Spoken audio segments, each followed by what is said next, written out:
कि बाजावा ले ले बजनिया हो रे दुनिया ले का बाजावा ले ले बजनिया हो रे दुनिया ले का बाजावा ले ले बजनिया हो रे दुनिया ले का दोनों गले हम हो रोई जनुआ जल सो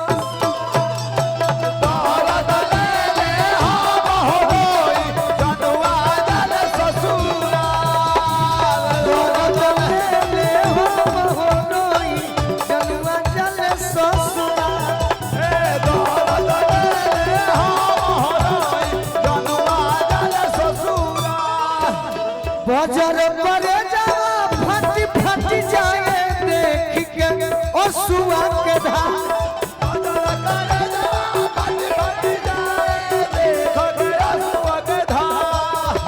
अरे हमारा दिल के दुलारी हो चलली हमारा के बिसा हमारा दिल के दुलारी हो चलली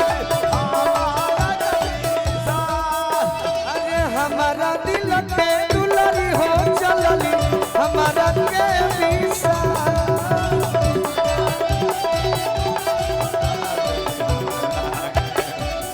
ए भाई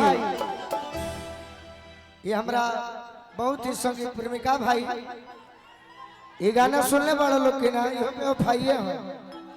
इहो बेवफाइए हो तो कनवा में गूंजे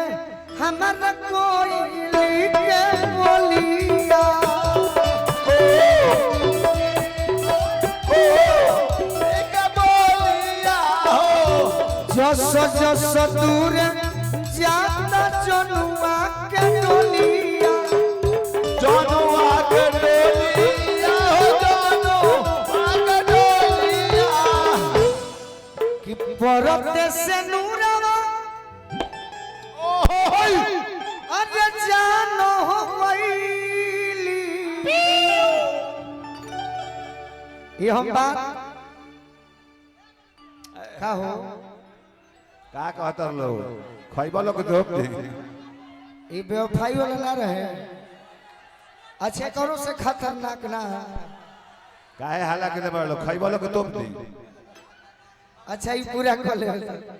कि परत से नूरवा जानो हो वैली हमारा के हाथ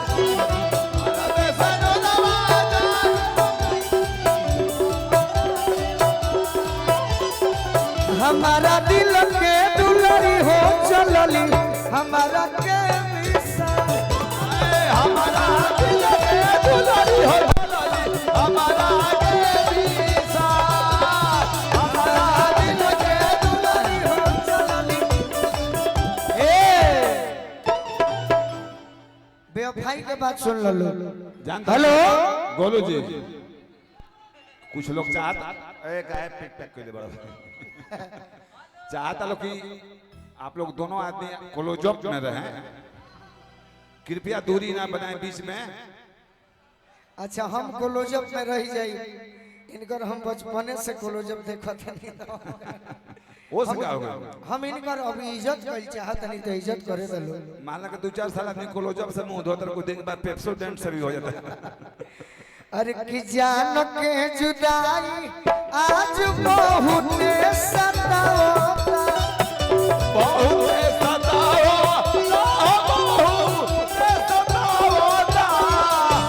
पहले के बात ये निशा याद पड़ी आवता याद बहुत आवता है निशा याद बहुत आवता है। का जन पियावा हमारा जैसन दी की न दूला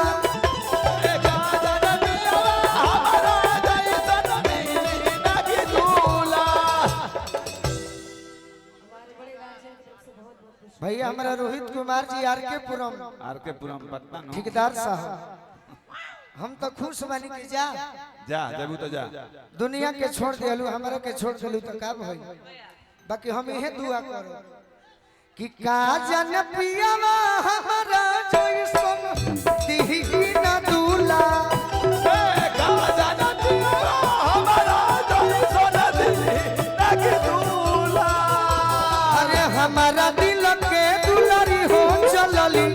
हमारा के विशाल हमारा